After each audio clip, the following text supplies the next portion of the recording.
It was December 8th at the North Pole, 16 days until Christmas.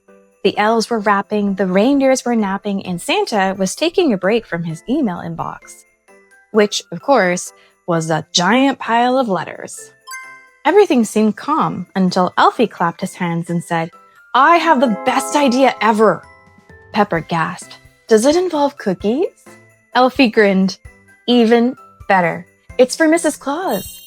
The elves realized Mrs. Claus had been working nonstop, baking, cleaning, organizing toy lists, and keeping Santa on schedule. "She deserves a spa day," Elfie said proudly. All the elves cheered. They ran around collecting everything they could find: bubbles, candies, rubber duckies, snowflake-shaped bath bombs, and about 12 bottles of bubble bath. They decorated the bathroom with twinkle lights and candy canes, and even taped a sign to the door that said, "The North Pole Day Spa." Santa poked his head in. "What's all of this?" "It's Mrs. Claus's spa day," said Elfie. "We're giving her the day off."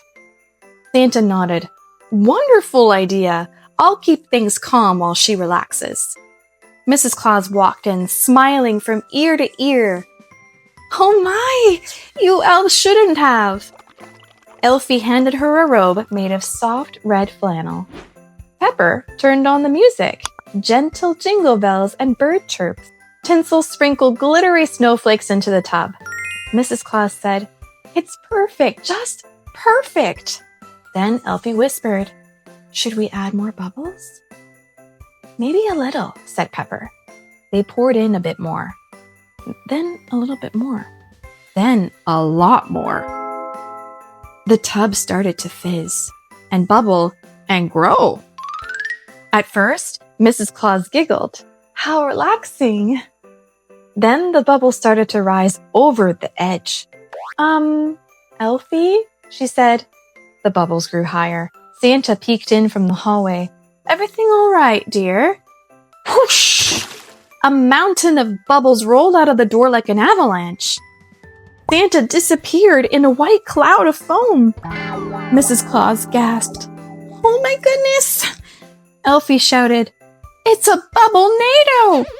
The bubbles spread into the hallway, then the kitchen, and then the living room. Reindeer poked their heads in, confused.